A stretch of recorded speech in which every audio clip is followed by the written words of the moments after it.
Class में मैं हूं भूमिका चौहान और आज की हमारी क्लास होने वाली है पार्ट्स ऑफ सेंटेंस के ऊपर। ये टॉपिक आप लोगों के एग्जाम में सेंटेंस करेक्शन नाम से भी पूछा जा सकता है, तो इसीलिए ध्यान रखिएगा। टॉपिक का नाम है पार्ट्स ऑफ सेंटेंस, बट आपको सिलेबस में हो सकता है सेंटेंस करेक्शन नाम से दिया हो। ठीक है, तो जो क्वेश्चंस होंगे वो पार्ट्स ऑफ सेंटेंस टॉपिक पढ़ने के बाद उसी के बेसिस पर पूछे जाएंगे। अब आज की जो क्लास होने वाली है इसके अंदर बेसिकली मैं आपको पार्ट्स ऑफ सेंटेंस के बारे में ही बताने वाली हूं। सबसे पहले मैं आपको सेंटेंस के बारे में बताऊंगी कि आखिरकार सेंटेंस क्या होता है। ठीक है, उसके बाद मैं उसके पार्ट्स के बारे में बताऊंगी, कौन कौन से पार्ट्स होते हैं। ठीक है, और उनका क्या क्या रोल होता है, वो सब चीजें हम आज की क्लास में देखेंगे। तो क्लास को बहुत ज्यादा ध्यान से देखना पड़ेगा आप लोगों को, क्योंकि एक्चुअल में एक तरीके से ये इंट्रोडक्शन टाइप की क्लास है। ठीक है, कि हम सेंटेंस के बारे में जानेंगे, उसके पार्ट्स के बारे में जानेंगे। ठीक है, ऑब्जेक्ट क्या होता है, सब्जेक्ट क्या होता है, प्रेडिकेट क्या होता है, इन सब चीजों के बारे में बेसिकली हम बात करने वाले हैं। आइए स्टार्ट करते हैं आज की क्लास को। अब आप सभी को पता है कि हमारे पार्ट्स ऑफ स्पीच जो होते हैं वो 8 होते हैं। Noun, verbs, adjectives, prepositions, pronouns, adverbs, conjunctions and interjections. इनके बारे में आपको पता है। अब ये जो सभी होते हैं form different parts of a sentence. ये एक सेंटेंस के अलग अलग पार्ट्स बनाते हैं। मान लीजिए नाउन है या प्रोनाउन है, वो सेंटेंस के अंदर सब्जेक्ट को बनाएगा। सब्जेक्ट क्या होता है? कर्ता होता है। तो कर्ता क्या होगा? नाउन या प्रोनाउन होगा। वैसे ही अगर हम देखें वर्ब वाला पार्ट, तो वर्ब जो होता है वो सेंटेंस के अंदर प्रेडिकेट वाला पार्ट बनाता है। ऐसे ही कंजंक्शंस, इंटरजेक्शंस, एडजेक्टिव्स वगैरह, ये सब सेंटेंस के अंदर क्या काम करते हैं और कौन सा पार्ट सेंटेंस का ये बेसिकली बनाते हैं, उसके बारे में हम जानेंगे। तो पार्ट्स ऑफ स्पीच जो हैं, 8 पार्ट्स ऑफ स्पीच, ये क्या करते हैं? ये सेंटेंस के अंदर उसके अलग अलग पार्ट्स को बनाते हैं। जैसे सब्जेक्ट वाला पार्ट, प्रेडिकेट वाला पार्ट। ठीक है, ऑब्जेक्ट्स भी आपको अलग अलग तरीके के मिलेंगे। डायरेक्ट ऑब्जेक्ट मिलेगा, इनडायरेक्ट ऑब्जेक्ट मिलेगा। तो यही जो टर्म्स आप मेरे मुंह से सुन रहे हो, यही आपको मिलेंगी आगे इस लेक्चर के अंदर, और मैं आपको समझाऊंगी भी एग्जाम्पल्स की मदद से कि कैसे आप उन्हें फाइंड आउट कर सकते हैं। However, to be a complete thought, a sentence only needs a subject and a predicate.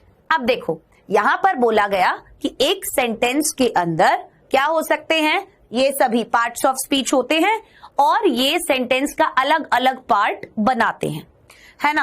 अब अगर हम एक कंप्लीट थॉट देखें तो एक सेंटेंस के अंदर क्या होता है?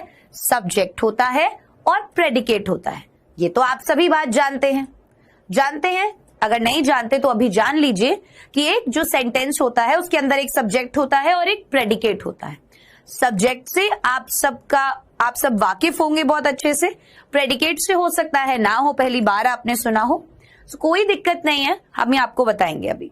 सब्जेक्ट जो है वो किससे बनेगा? नाउन या प्रोनाउन से बनेगा। फॉर एग्जाम्पल, अगर मैं बोलूं राम लव्स क्रिकेट, मैंने ये एक सेंटेंस बनाया, राइट। इसके अंदर अब राम जो है वो क्या है? नाउन है, और ये सेंटेंस के अंदर किसका काम कर रहा है?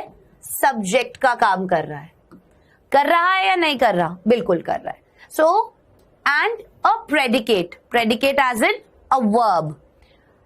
अब जरूरी नहीं है केवल एक वर्ब हो। जैसे आप बोलोगे कि लव्स वाला पार्ट जो है वो प्रेडिकेट है क्या?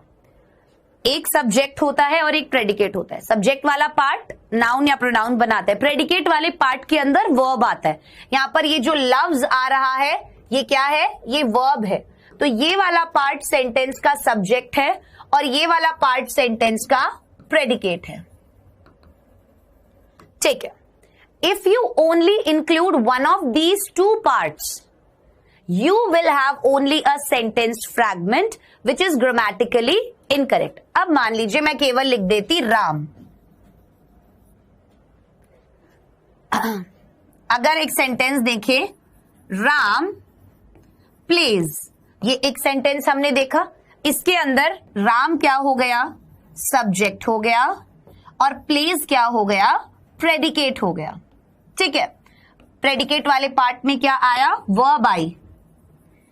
सब्जेक्ट वाले पार्ट में क्या आया, नाउन आया।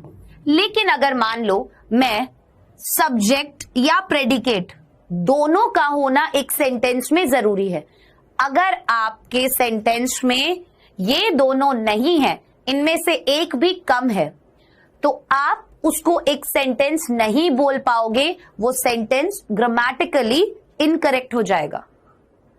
ठीक है, वो सेंटेंस क्या हो जाएगा बच्चे, ग्रामेटिकली इनकरेक्ट। वो सिर्फ एक सेंटेंस का फ्रेगमेंट, एक हिस्सा है। मान लो मैंने लिखा केवल राम, तो राम क्या है, कुछ भी नहीं पता चला, ये केवल सब्जेक्ट है, ये पता चला ये एक नाउन है। क्या ये एक सेंटेंस बना पाया, नहीं, ये सेंटेंस का केवल सब्जेक्ट वाला पार्ट बना पाया, प्रेडिकेट वाला पार्ट नहीं बना पाया, तो हमें एक इनकम्प्लीट सी चीज रह जाएगी हमारे पास। तो एक बात हमें यहां समझ में आई सबसे पहली, कि एक सेंटेंस का मीनिंग कंप्लीट होने के लिए उसके अंदर सब्जेक्ट का और प्रेडिकेट का होना जरूरी है। ठीक है, सब्जेक्ट वाला पार्ट जो होगा वो नाउन या प्रोनाउन होगा, प्रेडिकेट वाला पार्ट जो होगा वो वर्ब होगा। अब सब्जेक्ट जो होता है सेंटेंस का, उसे हम कैसे फाइंड आउट कर सकते हैं, देखो, in general the subject refers to the part of sentence that tells who or what the sentence is about. The subject is a noun, pronoun or noun phrase. तो यहां पर बोला ये जा रहा है कि आमतौर पर जो सब्जेक्ट होता है किसी भी सेंटेंस के अंदर, वो क्या होता है, ये वो पार्ट होता है वाक्य का जो बताता है कौन या क्या बात हो रही है एक सेंटेंस में। कहने का मतलब कि किसके बारे में बात हो रही है। जैसे मैंने बोला राम प्लेज, तो इस सेंटेंस में जो खेलने की बात हो रही है वो किसके बारे में हो रही है। सो दैट टेल्स हु और what the sentence is about, किसके बारे में है और किस, मतलब कि what the sentence is about, किस बारे में है वो सेंटेंस, है ना। राम अगर नहीं होगा यहां पर तो हमें कैसे पता चलेगा कि किसके बारे में बात हो रही है। राम सब्जेक्ट है और सब्जेक्ट का काम क्या होता है एक सेंटेंस में, एक्चुअल में सब्जेक्ट से हमें यह पता चलता है कि जो वो सेंटेंस है वो किसके बारे में है। ठीक है, जैसे ये वाला सेंटेंस यहां पर राम के बारे में है। क्लियर। सो एग्जाम्पल अगर हम देखें एक सेंटेंस के अंदर, तो देखो, केली वॉक्ड डाउन दी स्ट्रीट, तो यहां पर जो केली है वो क्या है, एक नाउन है। दे वेंट टू स्कूल, यहां पर दे क्या है, एक प्रोनाउन है, और यहां पर ये क्या कर रहा है, केली सब्जेक्ट भी है, दे सब्जेक्ट भी है। The black cat slapped all day, अब यहां पर हमने बोला नाउन फ्रेज भी हो सकता है। फ्रेज क्या होता है, वाक्य का अंश, मतलब कि जब 2 या 3 वर्ड्स मिल जाए और ये कोई एक कंप्लीट मीनिंग ना दे रहे हो, उसको हम फ्रेज बोलते हैं। इसके अंदर सब्जेक्ट और वर्ब यूनिट नहीं होती, एज इन दोनों एक साथ नहीं होती। अगर सब्जेक्ट और वर्ब यूनिट दोनों एक साथ होंगी तो वो एक सेंटेंस ही बन जाएगा, राइट। लेकिन इसके अंदर सब्जेक्ट वर्ब यूनिट नहीं होती साथ में। ठीक है, तो वो कहलाता है नाउन फ्रेज। यहां पर वो कहलाता है फ्रेज। यहां पर ये नाउन फ्रेज क्यों कहला रहा है, क्योंकि the black cat slept all day, यहां पर जो कैट है उसके बारे में बात बताई जा रही है, वो कैसी है, ब्लैक है, और दी भी लगाया गया कि दी ब्लैक कैट, मतलब कि वो जो एक काली बिल्ली है, पर्टिकुलरली किसी एक स्पेसिफिक बिल्ली की बात की जा रही है। तो यहां पर क्योंकि ये जो हमारा सब्जेक्ट है ये 2 से 3 वर्ड्स से मिलके बन रहा है और ये नाउन के बारे में ही बता रहा है, कैट हमारा जो नाउन है उसके बारे में बता रहा है, इसलिए यहां पर ये एक नाउन फ्रेज कहलाएगा। ठीक है, तो काम तो ये भी सब्जेक्ट का ही कर रहा है। तो यहां पर जो सब्जेक्ट होगा वो होगा दी ब्लैक कैट, केवल कैट नहीं, दी ब्लैक कैट यहां पर सब्जेक्ट होगा। ऊपर वाले में जैसे एक एक वर्ड का ही था, नीचे आप देख सकते हैं 2 से 3 वर्ड्स का भी हो सकता है। ठीक है, चलिए, तो अगर इस सेंटेंस में आपको बोले कि सब्जेक्ट और प्रेडिकेट फाइंड करो, तो द ब्लैक कैट तो सब्जेक्ट हो गया और ये रेस्ट पार्ट जो है स्लेप्ट ऑल डे, ये क्या हो गया, प्रेडिकेट हो गया। अब कुछ डिफरेंट टाइप के भी सब्जेक्ट्स होते हैं, जैसे यहां पर आप देख रहे हो सिंपल सब्जेक्ट, कंप्लीट सब्जेक्ट या कंपाउंड सब्जेक्ट। इनके बारे में भी आपको पता होना थोड़ा सा जरूरी है, ताकि आप जब भी एक सेंटेंस के अंदर सब्जेक्ट को ढूंढें तो आपको कोई कंफ्यूजन ना हो। जब सेंटेंस करेक्शन के लिए आपको दिया जाएगा तो इसी तरीके के क्वेश्चंस आपके सामने लाए जाएंगे। एक सेंटेंस दे देंगे और उसमें पूछेंगे वर्ड देकर कि बताओ ये क्या है, ये सब्जेक्ट है या प्रेडिकेट है, या आपको फाइंड आउट करने के लिए दे देंगे कि इसमें से सब्जेक्ट और प्रेडिकेट फाइंड आउट करके दिखाओ। वैसे इसीलिए इतना डिटेल में आपको पढ़ाया जा रहा है। There are a few different types of subjects. A simple subject is just one word without any modifiers, usually a noun और प्रोनाउन। अब एक सिंपल सब्जेक्ट एक वर्ड का होता है, जैसे हमने इस वाले में देखा केली। केली क्या है, यहां पर एक सिंपल सब्जेक्ट है, एक ही वर्ड है, इसके अंदर कोई मॉडिफायर वगैरह कुछ भी नहीं है। क्या इस केली के बारे में कुछ और बताया गया है? यहां पर नहीं बताया गया। लेकिन और ये आमतौर पर नाउन और प्रोनाउन होता है। A complete subject is the simple subject plus all modifiers. Complete subject के अंदर मॉडिफायर्स मिलेंगे, जैसे Jeffrey's poem about his mother. Jeffrey की कविता उसकी मां के बारे में। यहां पर क्या हो रहा है, जेफरी की कविता उसकी मां के बारे में, तो यहां पर ऑल मॉडिफायर्स कि जेफरी की कविता, कविता जो है उसके बारे में बताया गया है, और कविता भी कौन सी, उसकी मां के बारे में। So made the class cry. और कंपाउंड सब्जेक्ट क्या होता है, made up of more than one subject element. Compound subject जो बनेगा वो एक से ज्यादा सब्जेक्ट एलिमेंट से बनेगा, जैसे पॉल एंड टॉमी। तो यहां पर दो बंदों की बात हो गई, तो ये कंपाउंड सब्जेक्ट हो गया। तो जहां पर भी उसके बारे में एक्स्ट्रा इंफॉर्मेशन दे रखी हो वो क्या होगा, जैसे यहां पर द ब्लैक कैट था, ये क्या हो गया, कंप्लीट सब्जेक्ट हो गया। यहां पर कंपाउंड सब्जेक्ट क्या बताया गया है, अगर एक से ज्यादा सब्जेक्ट्स हों, जैसे पॉल एंड टॉमी, दोनों नाउन है और एक से ज्यादा है, तो इसीलिए ये क्या कहला रहा है, ये यहां पर हमारा सब्जेक्ट कहला रहा है, वो भी कौन सा, कंपाउंड सब्जेक्ट। ठीक है, चलो।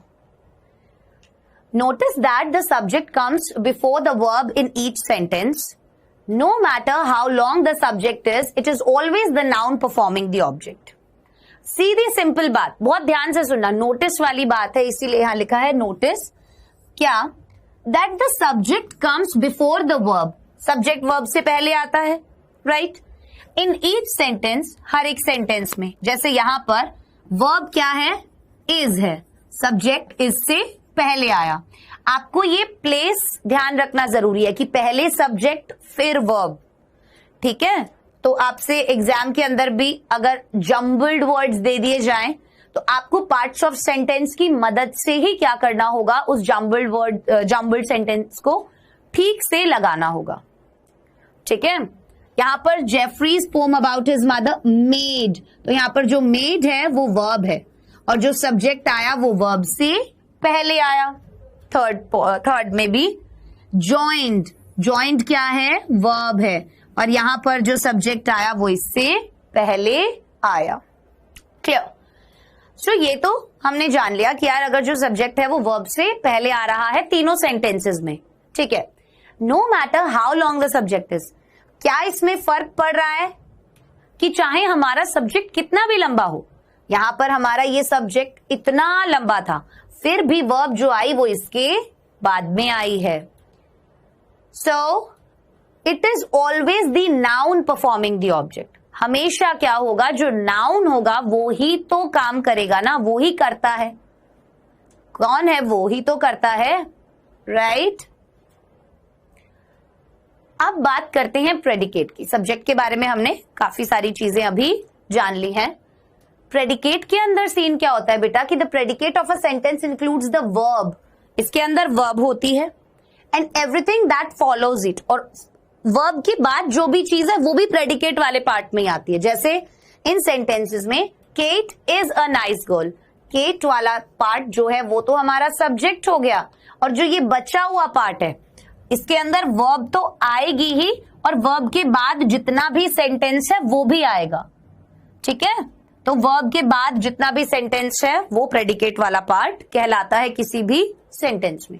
सो यही लिखा हुआ है कि प्रेडिकेट जो होगा एक सेंटेंस का, उसके अंदर एक वर्ब होगी और उसके बाद जो भी लिखा हुआ है वो भी प्रेडिकेट वाले पार्ट में ही आएगा. And this typically tells what the subject does with an action verb और describe the subject using a linking verb and a complement. तो बेसिकली सिंपल बात क्या कही, जैसे कि दिस टिपिकली टेल्स, तो ये हमें सीधे तरीके से क्या बता रहा है, व्हाट द सब्जेक्ट डज, कि सब्जेक्ट ने क्या किया.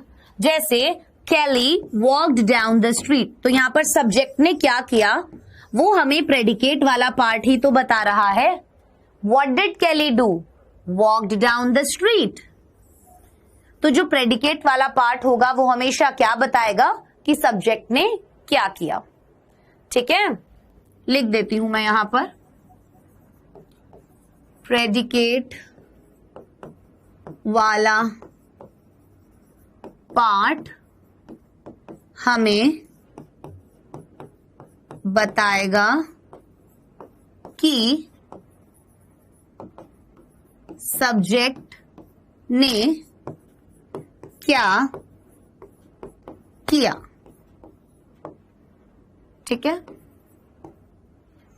ओके बेटा. चल,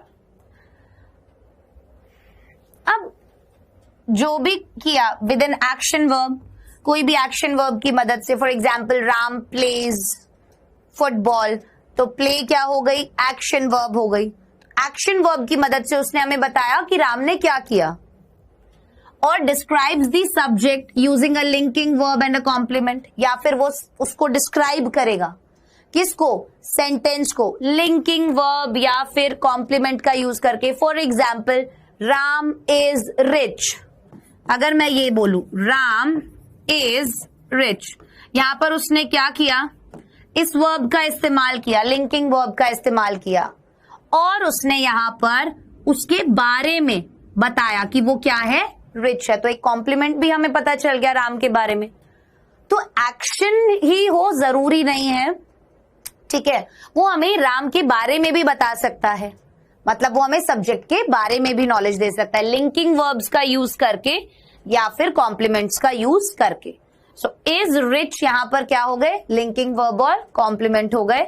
दूसरे वाला जो सेंटेंस था जिसमें हम देख रहे हैं, जैसे ये कैली वॉक्ड डाउन द स्ट्रीट, यहां पर इसने एक्शन वर्ब का इस्तेमाल किया. एक्शन वर्ब जिसमें हम कोई एक्शन कर रहे हो, सिंगिंग, डांसिंग, प्लेइंग, ये सब एक्शन वर्ब्स होती हैं. They went to school, the black cat slept all day, तो स्लेप्ट ऑल डे प्रेडिकेट है, वेंट टू स्कूल प्रेडिकेट है. क्लियर हो गई ये बात यहां तक. एक बार में अगर समझ ना आए, क्लास को एक बार और रिपीट पे देखना, ठीक है. अब all of these words make up complete predicate of the sentence. ये सारे जो वर्ड्स है ना बाद के, वर्ब के बाद के, ये क्या बनाते हैं, एक कंप्लीट प्रेडिकेट बनाते हैं. तो मैंने यही लिखा है ना कि वर्ब के बाद के सभी words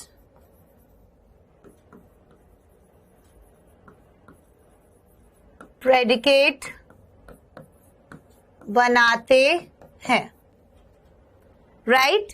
so the verb alone is the simple predicate. अब मान लो हैरी क्राइड, हैरी रोया, यहां पर हैरी क्या है, सब्जेक्ट, और यहां पर केवल एक वर्ब है, अकेली. तो ये वाला पार्ट प्रेडिकेट कहलाएगा, लेकिन कौन सा वाला प्रेडिकेट बेटा, सिंपल प्रेडिकेट, क्योंकि केवल एक ही वर्ड है प्रेडिकेट वाले पार्ट में और वो वर्ड है वर्ब, वो वर्ड है क्रिया. तो यहां पर क्या होगा, ये एक सिंपल प्रेडिकेट कहलाएगा. सिंपल प्रेडिकेट क्या हो गया, जिसमें केवल एक ही वर्ड हो, दैट इज वर्ब हो केवल. अब कंप्लीट प्रेडिकेट क्या होता है, as with subjects it is also possible to have compound predicate. यार जैसे सब्जेक्ट के अंदर कंपाउंड सब्जेक्ट था, जब एक से ज्यादा सब्जेक्ट्स थे तो वो कंपाउंड सब्जेक्ट कहला रहा था. तो कह रहे हैं जैसे सब्जेक्ट वाले पार्ट में कंपाउंड सब्जेक्ट हो सकता है, वैसे ही प्रेडिकेट वाले पार्ट में भी कंपाउंड प्रेडिकेट हो सकता है.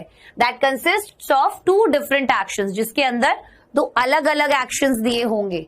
For example she laughed at the dog's tricks and decided to adopt him. दो काम किए, पहले वो हंसी, तो हंसी वाला पार्ट, और उसके बाद उसने उसको डिसाइड किया अडॉप्ट करने का, तो ये दो पार्ट। तो जब ये दो एक्शंस यहां पर होते हुए दिखे आपको सब्जेक्ट के बाद, तो वो एक कंपाउंड प्रेडिकेट कहला रहा है। और एक कंप्लीट प्रेडिकेट क्या होगा?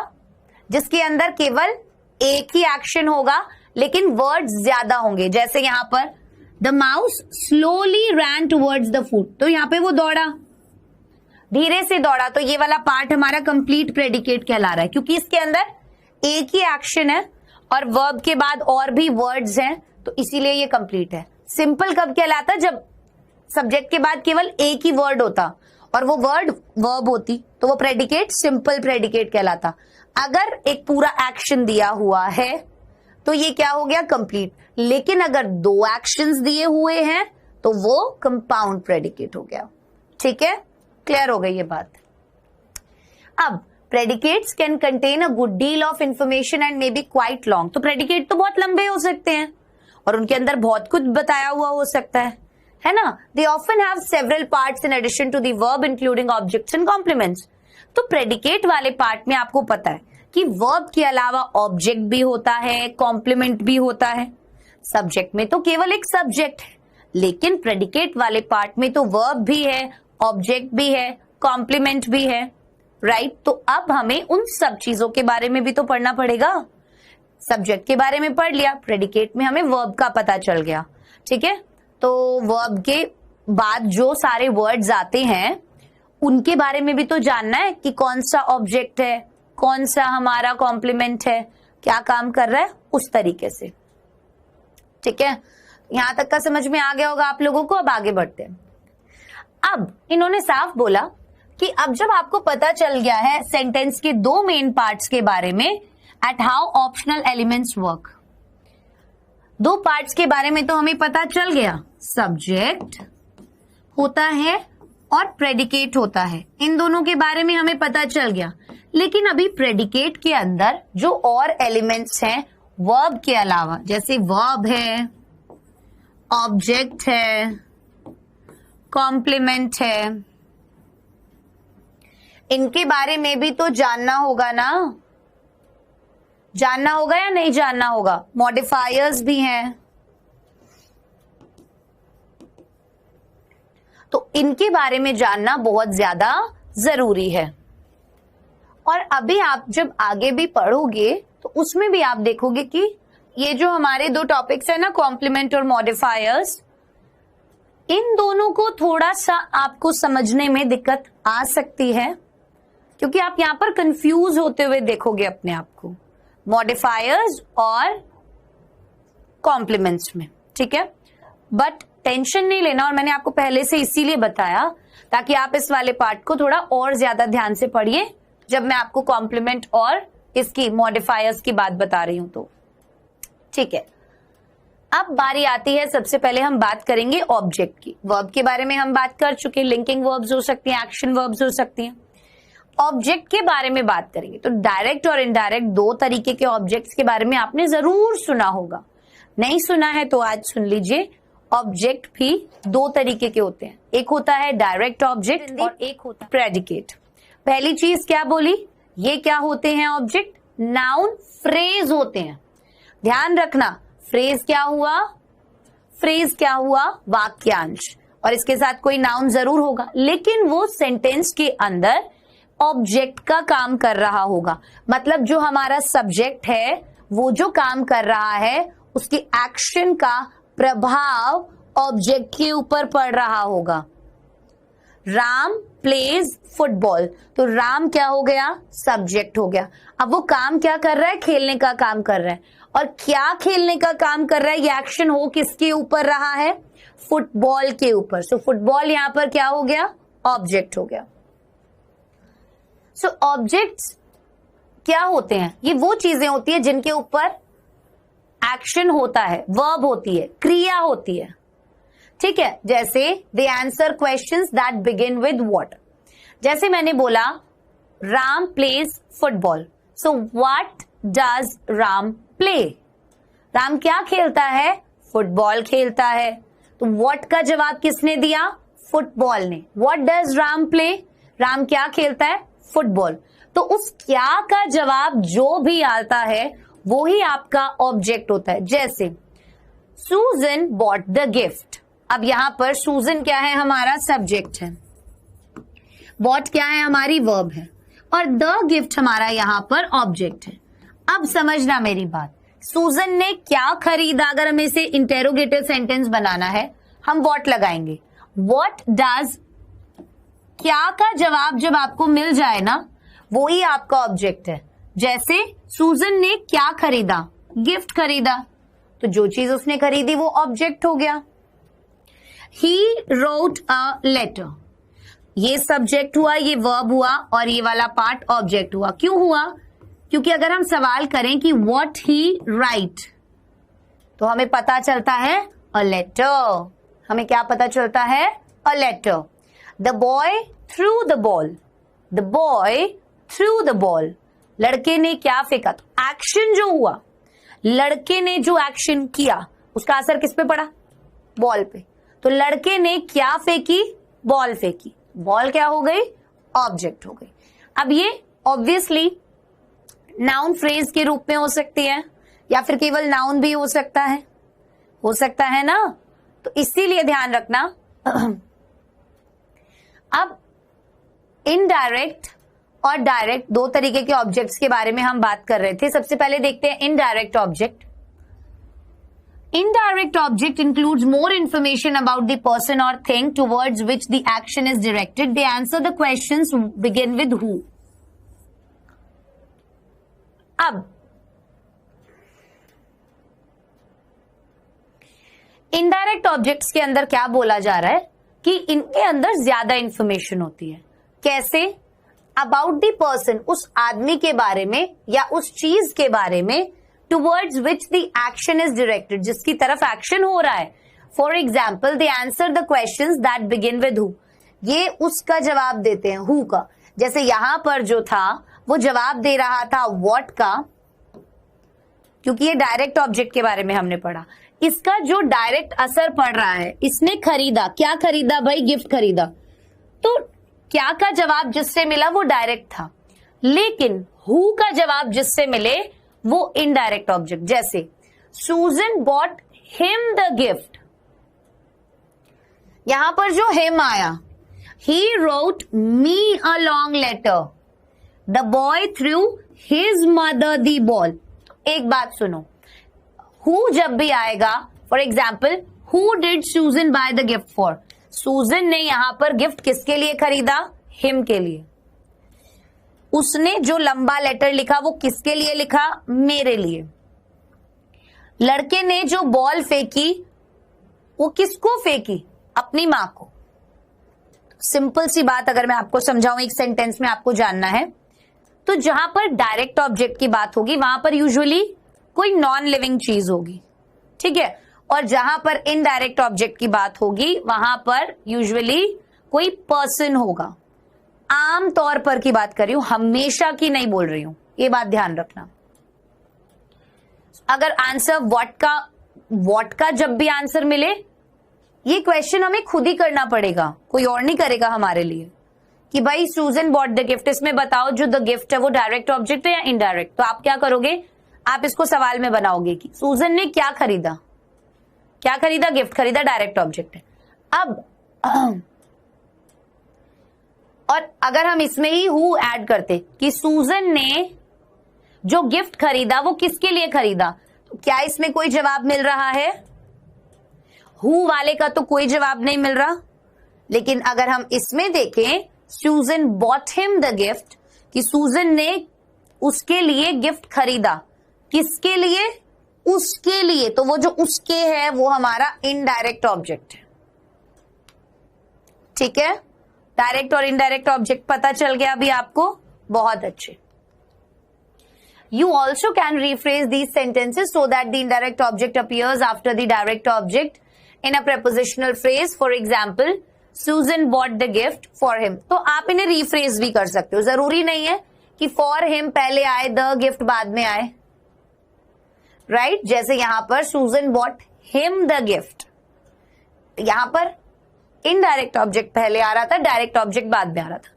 आप इन सेंटेंसेस को रिफ्रेज भी कर सकते हो, आप इस सेंटेंस को ऐसे भी लिख सकते हो, पर आपको यहां पर एक प्रेपोजिशन ऐड करना पड़ेगा बस।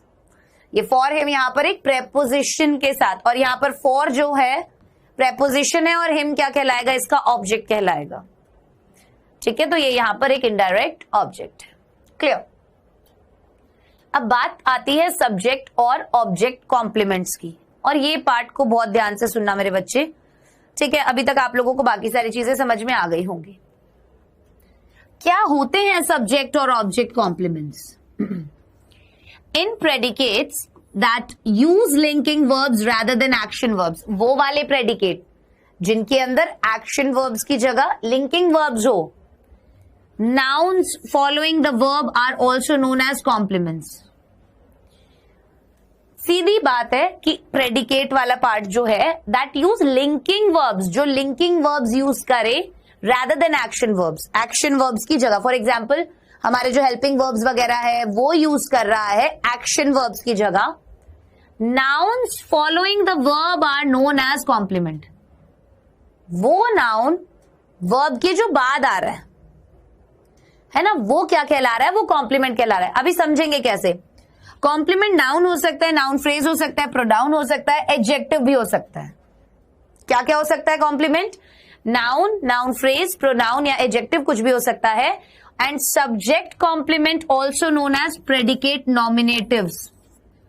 Modify the subject by describing it further. देखो, I am a mother, the cat was the laziest creature, the woman is blonde। यहां पर इन्होंने बोला कि subject complements are also known as predicative nominative. Predicative nominative के नाम से भी जाना जाता है इन्हें। ठीक है, और modify the subject by describing it further. So ये क्या करेगा, मॉडिफाई करेगा सब्जेक्ट को उसके बारे में और चीजें बताकर। इस वाले पार्ट में देखो, आई एम अ मदर, यहां पर जो अ मदर वाला पार्ट है ये किसके बारे में बता रहा है, आई के बारे में। अगर मैं लिखूं यहां पर आई एम अ मदर, समझना मेरी बात इस सेंटेंस से। इसने क्या बोला, in predicates that use linking verbs. सबसे पहली चीज, एम यहां पर क्या हो गया, एक लिंकिंग वर्ब हो गया, राइट?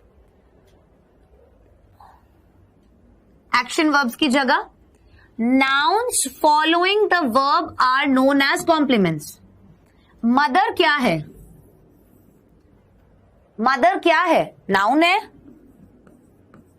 फॉलोइंग द वर्ब मतलब वर्ब के बाद जो नाउन वाला पार्ट आ रहा है वो क्या कहला रहा है, वो ही तो कॉम्प्लीमेंट कहला रहा है। तो यहां पर ये जो अ मदर है ये प्रेडिकेट, देखो ये पूरा पार्ट तो प्रेडिकेट है, ये पूरा पार्ट तो प्रेडिकेट है, लेकिन इस पार्ट में जो अ मदर वाला पार्ट है वो कॉम्प्लीमेंट है। और ये कॉम्प्लीमेंट है, ये हमें कैसे पता चला, क्योंकि ये हमारी लिंकिंग वर्ब के बाद आ रहा है और ये एक नाउन है। ठीक है, चलिए, और ये क्या बताएगा, सब्जेक्ट के बारे में बताएगा। तो सब्जेक्ट कॉम्प्लीमेंट कब कहलाएगा, यहां पर अ मदर सब्जेक्ट कॉम्प्लीमेंट कहलाएगा। क्यों कहलाएगा, देखो कॉम्प्लीमेंट तो है ही, लेकिन सब्जेक्ट कॉम्प्लीमेंट है। और सब्जेक्ट कॉम्प्लीमेंट क्यों है, क्योंकि ये हमें एक्स्ट्रा इंफॉर्मेशन दे रहा है किसके बारे में, सब्जेक्ट के बारे में।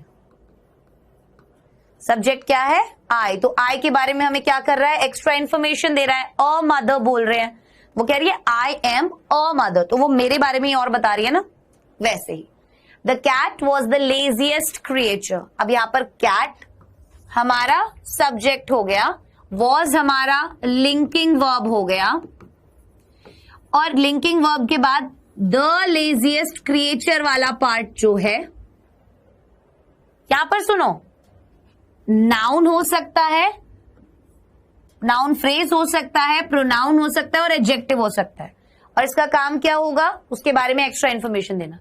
कैट के बारे में तो यहाँ एक्स्ट्रा इन्फॉर्मेशन दी गई है कि वो क्या है, द लेजिएस्ट क्रिएचर, सबसे आलसी creature, right. The woman is blonde, वो औरत क्या है, ब्लॉन्ड है, मतलब काफी गोरी चिट्टी है। सो ये लिंकिंग वर्ब हो गया और ये वाला पार्ट हमारा कॉम्प्लीमेंट वाला पार्ट हो गया,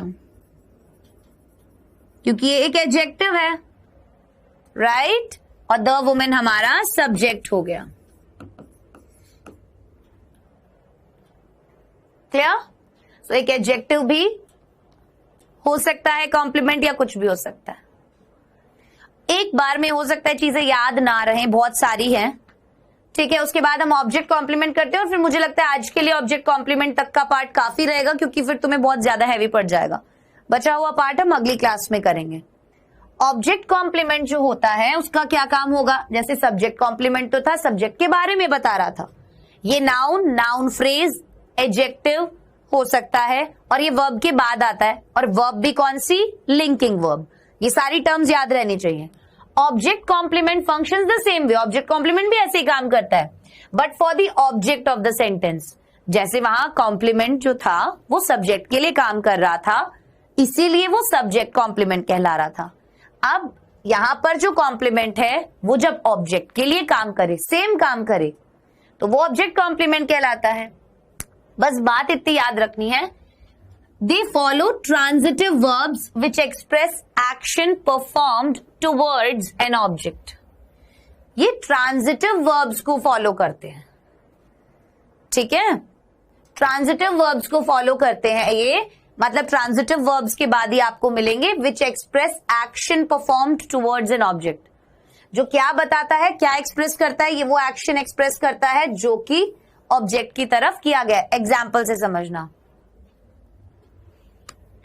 I named my son Carson. So, the noun Carson complements the object son.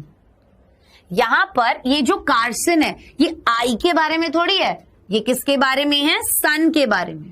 तो ऑब्जेक्ट के बारे में बता रहा है तो क्या कहला रहा है, ऑब्जेक्ट कॉम्प्लीमेंट कहला रहा है। The cat considers me his servant.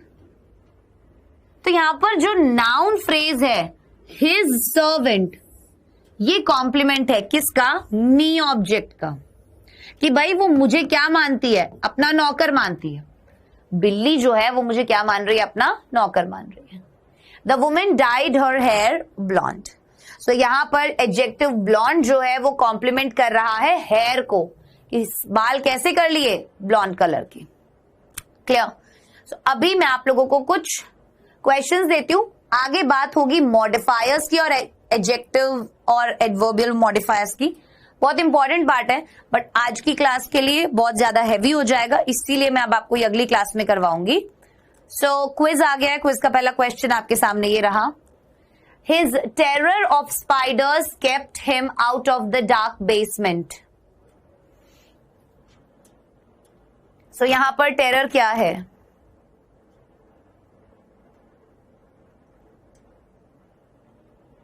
Subject है, वर्ब है, डायरेक्ट ऑब्जेक्ट है, इनडायरेक्ट ऑब्जेक्ट है।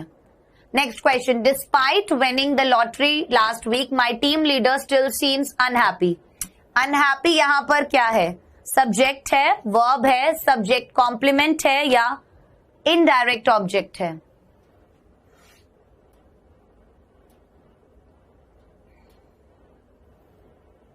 चलिए क्वेश्चन नंबर 1, टेरर यहां पर क्या है, सब्जेक्ट है, और यहां पर despite winning the lottery last week my team leader still seems unhappy, तो टीम लीडर के बारे में पता चल रहा है ना कि वो कैसा दिख रहा है, अनहैप्पी दिख रहा है, तो ये सब्जेक्ट कॉम्प्लीमेंट है। ग्रेट। तो आज की क्लास के अंदर हमने सब्जेक्ट, प्रेडिकेट, ऑब्जेक्ट में डायरेक्ट और इनडायरेक्ट के बारे में देखा, हमने वर्ब देखा और हमने कॉम्प्लीमेंट पढ़ा। काफी सारी चीज जो है वो हमने आज पढ़ ली हैं। अब मुलाकात होगी अगली क्लास में। This is your homework. इसको करने की कोशिश कीजिएगा, ठीक है। इसमें भी जो भी ब्रैकेट में चीजें हैं वो क्या काम कर रही हैं सेंटेंस के अंदर, वो ही आपको बताना है, राइट। अगली क्लास भी हमारी पार्ट्स ऑफ सेंटेंस के अंदर ही होगी, जिसके अंदर अपन मॉडिफायर्स वगैरह की बात करेंगे। So I wish and I hope आपको आज की क्लास पसंद आई होगी, साथ में समझ भी आई होगी। बाय गाइस, टेक केयर, अपना ध्यान